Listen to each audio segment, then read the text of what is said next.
Hello दोस्तों, तो आज हमारा नया टॉपिक है हार्ट ऑफ यूरोमेट्रिक। आज हम यूरोमेट्रिक के हार्ट के बारे में डिटेल में स्टडी करेंगे। ये हमारा एक्सटर्नल व्यू है, ये हो जाता है डोर्सल व्यू और ये हो जाता है हार्ट का वेंट्रल व्यू। तो सबसे पहले अगर हम बात करें कि यूरोमेट्रिक क्या होती है, यूरोमेट्रिक एक लिजार्ड होती है, लेकिन ये हमारे जो घरेलू लिजार्ड होती है उनसे कुछ डिफरेंट टाइप की होती हैं। हमारी जो घरेलू लिजार्ड होती हैं उसको हम बोलते हैं हेमिडेक्टाइलस, लेकिन ये होती है यूरोमेट्रिक। तो ये हो जाती है, इसमें स्पाइनी टेल प्रेजेंट होती है। इसकी जो टेल होती है वो कांटेदार होती है और ये बिल्कुल उसी छिपकली जैसी होती है जैसे कि घरेलू छिपकली हेमिडेक्टाइलस होती हैं, लेकिन उनमें डिफरेंस ये होता है कि इनमें स्पाइनी टेल लिजार्ड होती है, इसीलिए हम इसको यूरोमेट्रिक्स बोलते हैं। होती तो ये भी लिजार्ड है लेकिन इसका नाम होता है यूरोमेट्रिक।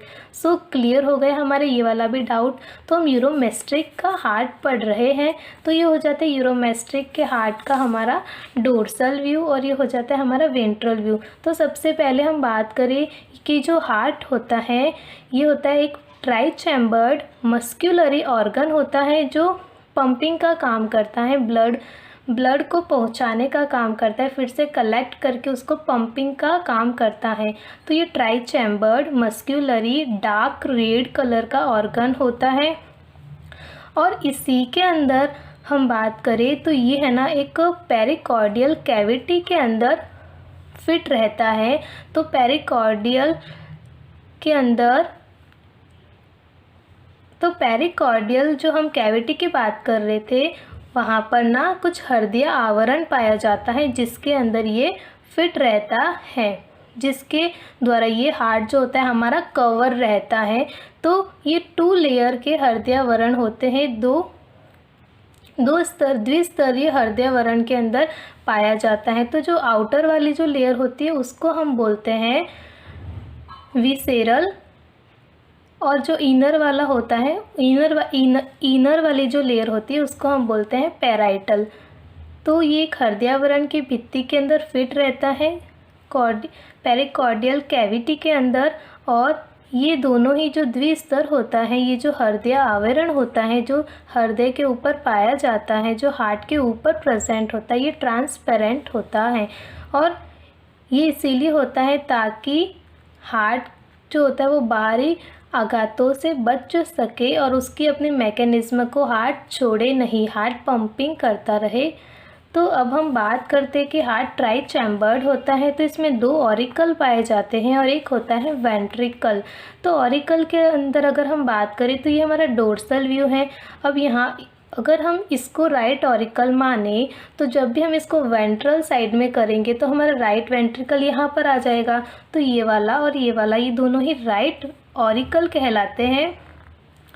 तो 2 हो जाते हैं हमारे ऑरिकल और एक हो जाता है हमारा वेंट्रिकल। इसमें एक सहायक कक्ष होता है जिसको हम बोलते हैं साइनस वेनोसस। तो ये जो साइनस वेनोसस होता है ये इन तीनों ही प्री कैवल और पोस्ट केवल वेन से फ्यूज़न से मिलकर के बन जाता है। और हम सबसे पहले तो ये बात कर ले कि जो ऑरिकल्स होते हैं 2 ऑरिकल, उनके अंदर तो जो राइट वाला ऑरिकल वाला पार्ट होता है ये हमेशा ही लेफ़्ट वाले ऑरिकल से कुछ बड़ा होता है, अब साइज़ में वो बड़ा होता है। जो दोनों जो ऑरिकल होते हैं वो इंटर ऑरिक्यूलर सेप्टम के थ्रू सेपरेट रहते हैं और जो वेंट्रिकल वाला पार्ट होता है ये वेंट्रिकल वाला पार्ट एक ट्रांसवर्स सेप्टम जिसको हम बोलते हैं कोरोनरी सल्कस के द्वारा नील ऑरिकल वाले पार्ट से सेपरेट रहता है। कौन? वेंट्रिकल वाला पार्ट। तो जो साइनस वेनोसस जो होता है जिसको हम एक सहायक कक्ष बोलते हैं, तो ये साइनस वेनोसस एक कॉन्ट्रैक्शन के द्वारा पिछक सा जाता है, संकुचित हो जाता है और साइनस वेनोसस के भी 2 लोब बन जाते हैं जो ऑरिकल को पूरी तरह से ढक देते हैं डोर्सल व्यू की तरफ। तो जो राइट वाला जो ऑरिकल होता है उसके ऊपर साइनस वेनोसस का थोड़ा बड़ा वाला पार्ट, बड़ी वाली लोब हम बोल सकते हैं, वो हो जाती है। और कॉन्ट्रैक्शन के थ्रू बना जो लेफ्ट ऑरिकल के ऊपर वाला जो साइनस वेनोसस वाला पार्ट है, वो हो जाता है हमारा छोटी वाली लोब। तो ये हो जाता है हमारा साइनस वेनोसस। कॉन्ट्रैक्शन के द्वारा दो लोब में डिवाइड हो जाता है, बड़ी वाली लोब और छोटी वाली लोब। अब हम बात करें कि डोर्सल व्यू के तरफ ही जब हम हार्ट को देखते हैं तो हमें ये कुछ पिंक कलर सा हमें दिखाई दे रहा है, ये होता है डाइवर्टिकुलम। ये एक डोर्सल की तरफ, जो डोर्सल और ये जो ऑरिकल वाला पोर्शन है, ऑरिकल वाले पोर्शन के ऊपर ही जो एज होता है इसका किनारा, उसी की तरफ एक थैलीनुमा स्ट्रक्चर होती है, हम बोल सकते हैं सैक लाइक स्ट्रक्चर होती है, उसको हम बोलते हैं डाइवर्टिकुलम। और इसका अभी तक कोई फंक्शन पता नहीं है। ये हो जाती, जो हमें डार्क रेड कलर का दिख रहा है, ये हो जाता है हमारा पल्मोनरी वेन। साइनस वेनोसस हमेशा ही बॉडी से डीऑक्सीजनेटेड ब्लड को लेके आती हैं और वेंट्रिकल वाले पोर्शन के अंदर एक छेद, साइनो ऑरिक्यूलर छेद के द्वारा खुल जाती हैं। उसी तरह से ये जो पल्मोनरी वेन होती हैं, ये लंग्स से ऑक्सीजनेटेड ब्लड को लेकर के आती हैं और लेफ्ट वाले ऑरिकल में ओपनिंग हो जाती है पल्मोनरी वेन के एक छेद के द्वारा। अब हम बात करें तो हार्ट के अंदर, जो यूरोमेस्ट्रिक का हार्ट है उसी के अंदर दो ऑरिकल हो गए, एक राइट वाला, एक लेफ्ट वाला, और एक हो गया हमारा वेंट्रिकल वाला पोर्शन।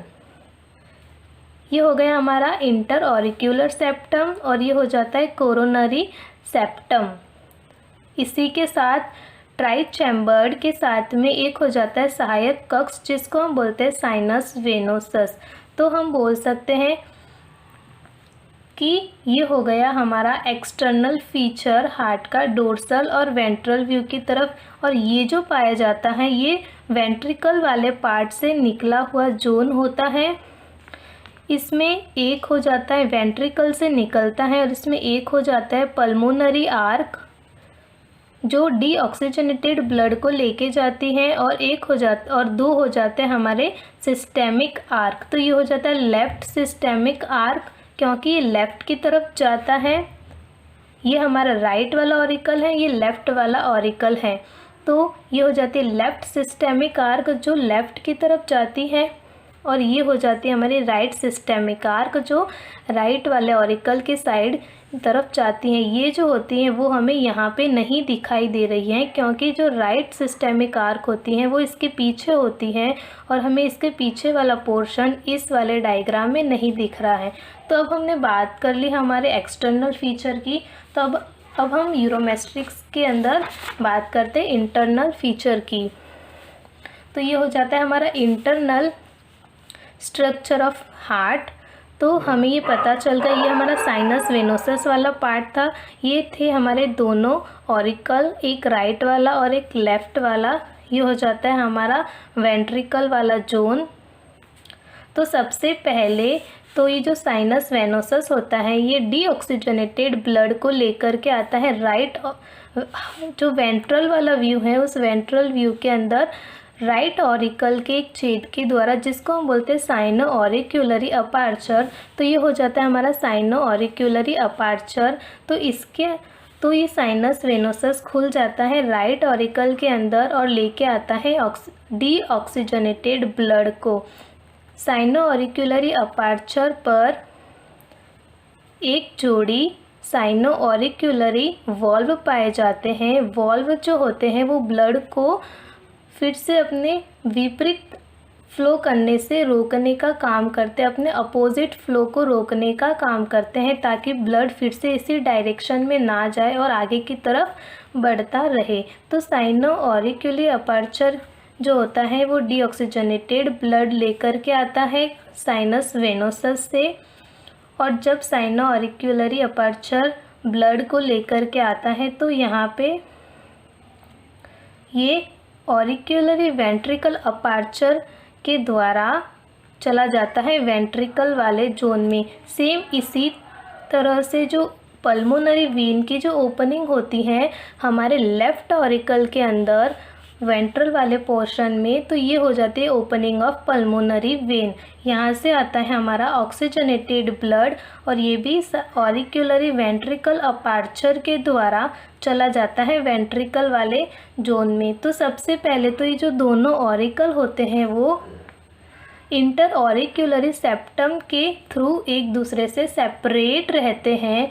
तो ये जो इंटर ऑरिक्यूलरी सेप्टम होता है ये ऊपर से तो अटैच रहता है, लेकिन वेंट्रिकल वाले जोन में ऐसे ही फ्रीली लटका हुआ रहता है, जिसके थ्रू ना ये दो अपर्चर्स निकल जाते हैं, जिसको हम बोलते हैं राइट ऑरिक्यूलरी वेंट्रिकल अपार्चर और लेफ्ट ऑरिकल वेंट्रिकल अपार्चर। जब ये दोनों ही अपार्चर खुल जाते हैं तो इनके ऊपर भी एक एक वॉल्व पाया जाता है, जो उसके विपरीत बहाव, ब्लड के विपरीत बहाव को होने से रोकता है। तो इन्हीं वॉल्व पर ना कुछ स्ट्रक्चर होती है जिनको हम बोलते हैं कॉर्डी टेंडिनी। ये कॉर्डी टेंडिनी कुछ रस्सी नुमा, कुछ पतले रेशे नुमा स्ट्रक्चर होती हैं जो वेंट्रिकल वाले जोन में अटैच रहती हैं, ताकि ब्लड जो आता है वो डायरेक्टली इसी में चला जाए। यहाँ पर हमारे कुछ कॉर्नीज कॉल्यूमेला कॉर्नीज टाइप की स्ट्रक्चर होती हैं जिनको हम पेशी स्तंभ कहते हैं, और ये कुछ हद तक ऑक्सीजनेटेड और डीऑक्सीजनेटेड ब्लड को एक दूसरे के अंदर मिलने से रोकने का काम करती हैं। तो ये हो गया वेंट्रिकल वाला जोन। इसी जोन के अंदर एक इंटर वेंट्रिक्यूलरी सेप्टम पाया जाता है। क्या पाया जाता है? Interventricular septum. ये सेप्टम कुछ इस टाइप से होता है। ये हार्ट का लॉन्जिट्यूडनली सेक्शन है वेंट्रल व्यू की तरफ। तो हम अब वेंट्रल व्यू देख रहे हैं। जब भी हम हार्ट का डोर्सल व्यू देखते हैं तो वो कुछ ऐसा होता है, उसका सरफेस कुछ अवतल टाइप का होता है, और जब भी हम वेंट्रल साइड देखते हैं तो उसका सरफेस ना कुछ ऐसा होता है, फूला हुआ रहता है ऐसा। तो ये भी हमारा वेंट्रल व्यू का ही लॉन्जिट्यूडनल सेक्शन हो गया हमारा इंटरनल स्ट्रक्चर के अंदर। और इसी के साथ ना एक ये वाला स्ट्रक्चर होता है गुबर्नेकुलम कॉर्ड। ये जो होता है मैंने बताया जो हृदय आवरण था, उसी आवरण से ना ये कॉर्ड भी अटैच रहता है, और ये कॉर्ड हार्ट को अटैच करके अपनी पोजीशन में रहने के लिए हेल्प करता है, जिसको हम बोलते हैं गुबर्नेकुलम कॉर्ड। तो हम इंटरनल स्ट्रक्चर के अंदर हमने देखा sinoauricular aperture, opening of pulmonary vein, ये लेके आता है डीऑक्सीजनेटेड ब्लड को। फिर ये ऑरिकल वेंट्रिकल अपार्चर से होता हुआ चला जाता है कॉर्डी टेंडिनी के हेल्प से वेंट्रिकल वाले जोन में, और यहाँ पर ये कुछ कॉल्यूमेला कॉर्नीज की स्ट्रक्चर जो होती हैं वो पाई जाती हैं, ताकि ये दोनों ही ब्लड जो होते हैं डीऑक्सीजनेटेड और ऑक्सीजनेटेड वो मिक्सअप ना हो। कुछ हद तक वो मिक्सअप नहीं होते हैं इनकी हेल्प से। और उसी तरह से एक और स्ट्रक्चर होता है वेंट्रिकल वाले जोन में, जो वेंट्रल जो सरफेस होती है, ये जो वेंट्रल वाली जो सरफेस होती है, इसी वेंट्रल वाली सरफेस से ऐसे निकला हुआ कुछ पेशी स्तंभ होता है, जिसको हम बोल सकते हैं इंटर वेंट्रिक्यूलरी सेप्टम। ये क्या करता है? ये कुछ इस टाइप से होता है ऐसा, और फिर ऐसे मुड़ जाता है। ये जो ब्लैक कलर का जो पोर्शन दिख रहा है ये वही इंटर वेंट्रिक्यूलरी सेप्टम वाला जोन है।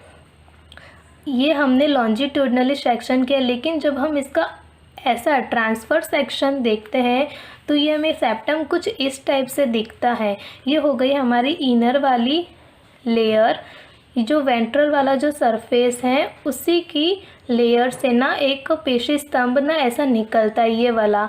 तो ये हो जाता है हमारा इंटर वेंट्रिक्यूलरी सेप्टम, और इसी सेप्टम से ना वेंट्रिकल वाले जोन में दो कैविटी बन जाती हैं। एक जो दो कैविटी बन जाती हैं एक का नाम होता है केवम पल्म्यूनेल्स और एक का नाम होता है केवम डोर्सल। इसको हम बोलते हैं फम्फुस गुहिका और इसको बोलते हैं पृष्ठीय गुहिका।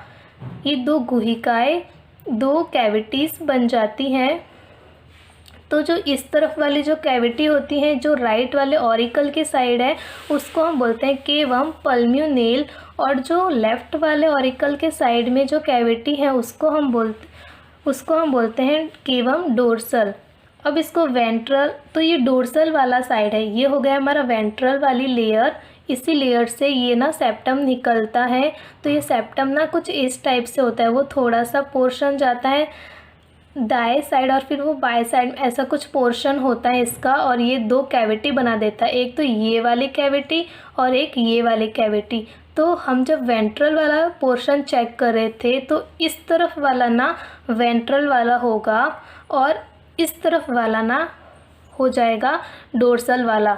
तो ये वाला जो पार्ट है ये वेंट्रल वाला पार्ट हो गया और जो पीछे वाला पार्ट है वो डोर्सल वाला पार्ट हो गया। हम इसको ऐसे देखेंगे इसीलिए। तो यहाँ पे ना एक इंटर वेंट्रिक्युलरी सेप्टम के थ्रू दो कैविटी बन जाती हैं, जिसको हम बोलते हैं, जो राइट ऑरिकल के साइड कैविटी है उसको हम बोलेंगे केवम पल्म्यूनेल, और जो लेफ्ट ऑरिकल के साइड में कैविटी है उसको हम बोलेंगे केवम डोर्सल। तो केवम पल्म्यूनल के अंदर से निकलती है हमारे वेंट्रल वाले पोर्शन से ही पल्म्यूनरी क्या निकलती है, पल्म्यूनरी आर्क। ये जो ब्लू वाला पोर्शन दिख रहा है ये हमारी पल्म्यूनरी आर्क है, और फिर ये ना ऐसे डिवाइड हो जाती है। उसी तरीके से ये थोड़ा कर्व हो जाती है ऐसे, और थोड़ा सा कर्व होने के कारण ना ये जो फिर दो सिस्टेमिक आर्क बचती हैं। तो एक जो सिस्टेमिक आर्क होती है उसका ओरिजिन कहाँ से होगा, केवम पल्म्यूनेल से होगा एक सिस्टेमिक आर्क का ओरिजिन। और ये सिस्टेमिक आर्क किस तरफ चली जाती है, ये वाला राइट वाला वेंट्रिकल वाला जोन है केवम पल्म्यूनेल। तो राइट वाले वेंट्रिकल जोन केवम पल्म्यूनेल के अंदर ओरिजिन होता है एक सिस्टेमिक आर्क का, और ये थोड़ा सा कर्व होके इस तरफ से निकल जाता है, जिसको हम बोलते हैं लेफ्ट सिस्टेमिक आर्क। निकला तो ये राइट वेंट्रिकल वाले जोन से है, लेकिन ये किस तरफ मुड़ रहा है, लेफ्ट ऑरिकल की तरफ मुड़ रहा है, तो उसको हम बोलेंगे लेफ्ट सिस्टेमिक आर्क। और जो हमारा केवम डोर्सल वाला पार्ट है, जो लेफ्ट ऑरिकल के नीचे जो लेफ्ट वेंट्रिकल वाला जोन है वो हो जाता है हमारा केवम डोर्सल। तो लेफ्ट वेंट्रिकल वाले जोन से जो सिस्टेमिक आर्क निकलता है वो चला जाता है राइट सिस्टेमिक आर्क, क्योंकि ये राइट ऑरिकल की साइड में चला जाता है। तो यहाँ पे ना ये क्रॉस स्ट्रक्चर बना देते हैं। तो जहाँ पे ये दो सिस्टेमिक आर्क अपना क्रॉस स्ट्रक्चर बना रहा है, वहीं पर ना जो क्रॉस ऐसा बना रहा है वहीं पर ना एक फोरामेन ऑफ क्या प्रेजेंट होता है, एक फोरामेन ऑफ पेनिजा प्रेजेंट होता है। तो ये छोटा सा मैंने बताया है फोरामेन ऑफ पेनिजा, ये जो दिख रहा है ना ये वाला, ये क्या करता है, इन दोनों ही सिस्टेमिक आर्क को कनेक्ट करने का काम करता है। अब कनेक्ट करने की ज़रूरत ही क्यों पड़ी, क्योंकि ये आ जाता है हमारा केवम पल्म्यूनेल कैविटी से, और यहाँ पर ना डीऑक्सीजनेटेड ब्लड आता है। तो ये डीऑक्सीजनेटेड ब्लड चला जाता है इसी के अंदर, और जो हमारा ये वाला सिस्टेमिक आर्क होता है ये केवम डोर्सल से निकलता है और यहाँ से आता है ऑक्सीजनेटेड ब्लड। तो ये ऑक्सीजनेटेड ब्लड को लेके जाता है। तो ये जो तो दोनों ही सिस्टेमिक आर्क से जो कनेक्ट होने वाला पोर्शन है पेनिजा, तो उस पेनिजा से ना ऑक्सीजनेटेड ब्लड मिल जाता है किससे, इस सिस्टेमिक आर्क के अंदर जो पाया जाता है डीऑक्सीजनेटेड ब्लड, उससे मिल जाता है। और फिर ये ना लेफ्ट सिस्टेमिक आर्क के थ्रू दोनों ही मिलकर के ब्लड बाहर निकल, हम बोल सकते हैं कि यहाँ से फिर वो चला जाता है बॉडी के अंदर, क्योंकि फिर ये ऑक्सीजनेटेड ब्लड हो जाता है। और इसी केवम पल्मोनेल से ना एक पल्मोनरी आर्क भी निकलती है जिसके अंदर केवल डीऑक्सीजनेटेड ब्लड रहता है और ये डीऑक्सीजनेटेड ब्लड चला जाता है लंग्स के अंदर। फिर लंग्स के अंदर जाकर के जो पल्मोनरी हमारी जो वेन होती है वो ऑक्सीजनेटेड ब्लड को लेके आती है लेफ़्ट ऑरिकल के अंदर। ये लेफ़्ट ऑरिकल के अंदर ओपनिंग हो जाती है ऑक्सीजनेटेड ब्लड की। फिर ये ऑरिक्यूलरी वेंट्रिकल अपार्चर के थ्रू चला जाता है लेफ़्ट वेंट्रिकल वाले जोन जिसको हम बोलेंगे केवम डोर्सल। यहाँ पर प्रेजेंट होता है हमारा राइट सिस्टेमिक आर्क। तो यहाँ से चला जाता है oxygenated blood right systemic arc के अंदर और फिर इसी फोरामेन के अंदर कनेक्ट होकर ये ऑक्सीजनेटेड ब्लड चला जाता है लेफ़्ट सिस्टेमिक आर्क के अंदर। और ये दोनों ही आर्क जो होती हैं सिस्टेमिक आर्क राइट और लेफ़्ट, ये ऑक्सीजनेटेड ब्लड को बॉडी के अंदर लेके जाती हैं। और जब बॉडी के अंदर जब ब्लड घूमता है तो वो डीऑक्सीजनेटेड हो जाता है। तो ये डीऑक्सीजनेटेड ब्लड फिर से वेन्स के थ्रू कलेक्ट होता है और आ जाता है साइनस वेनोसस वाले पार्ट में। फिर ये साइनस वेनोसस वाला part sinoauricular aperture right auricle के अंदर साइनो ऑरिक्यूलरी अपार्चर के अंदर खुलता है और यहाँ पर आ जाता है डीऑक्सीजनेटेड ब्लड फिर से ऑरिक्यूलरी वेंट्रिकल अपार्चर के अंदर। और यहाँ पर ये राइट वेंट्रिकल वाला जोन जिसको हम बोल सकते हैं केवम पल्मोनेल, यहाँ पर आकर के पल्मोनरी आर्क के अंदर ये डीऑक्सीजनेटेड ब्लड जाता है। डीऑक्सीजनेटेड ब्लड जाकर के चला जाता है लंग्स के अंदर। तो इसी तरह से हमारे ये ब्लड फ्लो का डायरेक्शन होता है हार्ट ऑफ यूरोमेस्ट्रिक्स के अंदर। ये हम देख सकते हैं साइनस वेनोसस से आया साइनो ऑरिक्यूलरी अपार्चर के थ्रू डीऑक्सीजनेटेड ब्लड और फिर चला गया पल्मोनरी आर्क के अंदर। पल्मोनरी आर्क में जाने के बाद वो चला जाता है, देखो साइनो ऑरिक्यूलरी अपार्चर साइनस वेनोसस से आया साइनो ऑरिक्यूलरी अपार्चर में, फिर चला आया राइट ऑरिकल वाले पोर्शन में, फिर ये ऑरिकल वेंट्रिकल अपार्चर के थ्रू चला जाता है केवम पल्मोनेल के अंदर और फिर यहाँ पर इसको हम राइट वेंट्रिकल वाला पोर्शन बोलते हैं। यहाँ से डीऑक्सीजनेटेड ब्लड चला जाता है पल्मोनरी आर्क में। पल्मोनरी आर्क से ये चला जाता है डीऑक्सीजनेटेड ब्लड लंग्स के अंदर। फिर लंग्स में जो ऑक्सीजनेटेड ब्लड होता है वो कौन लेकर के आता है, पल्मोनरी वेन लेकर के आती है। अब यहाँ पे नाम आ जाता है पल्मोनरी आर्टरीज। तो एक वर्ड लग जाता है पल्मोनरी। आर्टरी का काम हमेशा ऑक्सीजनेटेड ब्लड लाने का होता है, लेकिन जब एक वर्ड पल्मोनरी आर्टरी लग जाता है तो ये अपना अपोजिट काम करती है। तो ये ऑक्सीजनेटेड ब्लड ना लेकर के डीऑक्सीजनेटेड ब्लड को लेकर के जाती है लंग्स में और फिर आ जाता है पल्मोनरी वेन के अंदर। ऑक्सीजनेटेड ब्लड लंग्स से कौन लेके आता है, पल्मोनरी वेन। अब वेन हमेशा क्या काम करती है, वेन डीऑक्सीजनेटेड ब्लड को लाती है, लेकिन सेम यहाँ पे भी यही कंडीशन, जब पल्मोनरी नेम जुड़ जाता है एक वर्ड आगे तो ये अपना अपोजिट काम करती है। तो ये ऑक्सीजनेटेड ब्लड को लेके आएगी लंग्स से, फिर ऑक्सीजनेटेड ब्लड पल्मोनरी वेन्स के अंदर आ जाता है हमारा लेफ़्ट ऑरिकल के अंदर। फिर लेफ़्ट ऑरिकल के अंदर आ जाता है लेफ़्ट वेंट्रिकल अपार्चर के थ्रू आ जाता है केवम डोर्सल के अंदर। केवम जो डोर्सल वाला पार्ट होता है ये लेफ़्ट वेंट्रिकल भी हम इसको बोल सकते हैं। फिर इसके थ्रू ना ये दोनों ही सिस्टेमिक आर्क के अंदर ये चला जाता है ऑक्सीजनेटेड ब्लड,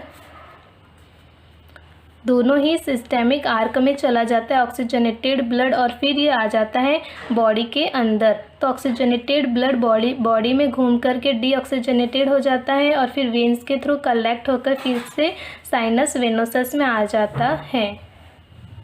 तो आई होप आपको ये ब्लड फ्लो डायरेक्शन और इंटरनल स्ट्रक्चर और ये एक्सटर्नल स्ट्रक्चर आई होप आपको क्लियर हो चुका होगा। So thank you. ये हमारा यूरोमेस्ट्रिक्स